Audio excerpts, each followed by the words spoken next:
أهلا بيكم في نونا تشانل، والحلقة رقم 29 من مسلسل وتر حساس. النهاردة الحلقة مهمة جدا وسوف ينقلب السحر على الساحر. بتبدأ الحلقة على إن زي ما شفنا الحلقة اللي فاتت، ليلى بتفضل تتخانق مع مازن وبتفضل تقول له فعلا أنا غلطانة، بس في مشكلة كبيرة. لو أنت بتشك فيا، هو أنت مش عارفني؟ وطبعا بتتكلم كاميليا وبتبقى بتقول لها طول الوقت انت يا ليلى اصل اللي انت عملتيه ده غلط، وبتفضل تشكك فيها وسط كل الموجودين. سلمى ما بيعجبهاش الكلام وبقول لها على فكرة انت خربت بيتي قبل كده مع اخوكي، وخلي بالك يا مازن لو انت استمريت في القصة ديت هيتخرب بيتك زي ما اتخرب بيتي قبل كده. اختك مش هترتاح غير لما تبوظ حياتنا كلها. فبقول لها انت ايه اللي بتقولي ده؟ طبعا بيسمع الكلام ولا يبالي بيه وبيمشي ويسيب المكان. بتروح كماليا البيت، فبتتفاجئ بإني جمال ونور الدين كانوا قاعدين مع بعض، وبالفعل قدروا ان هما يتعرفوا ويعرفوا مكان وليد فوزي. فبيقول لها طب يلا تعالي نخرج انا وانتي كاميليا علشان النهارده هنشوف وليد فوزي. فبتقوله انت عرفت مكانه منين وازاي جبته؟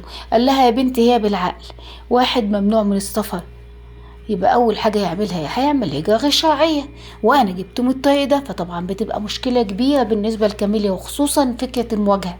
لكن هو بيواجههم ببعض وبتحصل الكارثه الكبيره، لان اول ما بيواجهوا بالاتهامات الكتيره اللي ما بيقدرش وليد فوزي يستحملها، فما بيكونش منه طبعا غير ان هو بيفضل يقول له كل اللي حصل ده من ورا بنتك كاميليا، وهي كانت السبب في موت حسن، وهي اللي اذت سلمى، وهي اللي شغاله تاذي في كل الناس، وهي برضه اللي عملت كل المشاكل والمصايب اللي عندك دي. بتبقى الكارثه كبيره جدا على نور الدين. هو بيبقى شاكك لكن ما بيقدرش يمسك دليل، فمجرد ما بيمسك الدليل بتبقى برضه الصدمة كبيرة.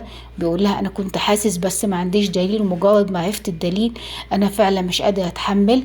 وبقول لها انت لازم تصلحي كل اخطائك اللي انت عملتيها دي، لكن يا ترى اخوكي اللي مات بسببك هتصلحيه وتجيبي حقه ازاي؟ وهاخد حقه منك انت ازاي؟ فبتقوله طبعا سامحني يا بابا انا ما كانش اقصد كده، وانا قلت من الاول انا كل الفكره ان انا كنت عايزه ابعد حسن اخويا عن سلمى دي، ما يستاهلهاش، ما كانش ينفع اخويا حسن ياخد واحده زي سلمى. فهو بيقول لها هو اختارها وخلاص، لكن انتي في الاخر خسرت اخوكي. فطبعا بتبقى المواجهه صعبه جدا وما بيقدرش فعلا حد يتحملها. واضح ان ياسين بيدبر حاجه لرحمه، بدليل ان هي مجرد ما اتحركت اخد حاجه من عندها، واكيد الموضوع دوت بسبب رغده. لكن ايه اللي هيحصل الايام الجايه ده والحلقات القادمه ده اللي هنعرفه مع بعض. عادل ومختار بيتخانقوا على فكره ان ليلى دي، واحد يقول دي مش كويسه والتاني بيرد عليه يقول له لا دي كويسه. المهم اللي بيبقى الكلام مش محل نقاش، وبيقول له انت لازم تنفذ الخطه زي ما قلناها بالظبط. وبالفعل بيبعت لليلى اللوكيشن الخاص بمازن ووجوده مع رغدة. فطبعا بتبقى مشكلة كبيرة، وبتفضل تقول له انت اللي زعلان مني وبتقول ان انا بخونك، انا ما بخونتكش، وانا دلوقتي اللي طالبه الطلاق يا مازن مش انت. فبيحاول يفهمها لكن هيفهمها ايه طبعا. فبتبقى يعني في الحلقة ديت هيحصل الطلاق. بنتلاقى كمان ان سلمى طول الوقت مهتمية ومشغولة جدا ببنتها غالية. راحت السكول، اكلت، شربت، خدت اللي بتحبه، ما اخدتش. بتروح لعلي تفضل تقول له طول الوقت انت واضح انك مش هتقدر تتحمل مسؤولية غالية، واللي بيحصل ده غلط، انت كده بتأخرها اثناء دراستها. قال لها معلش ما انت عارفة ان انا بصحى الظهر. قالت له لا بس هي ليها مدرسة وليها ميعاد.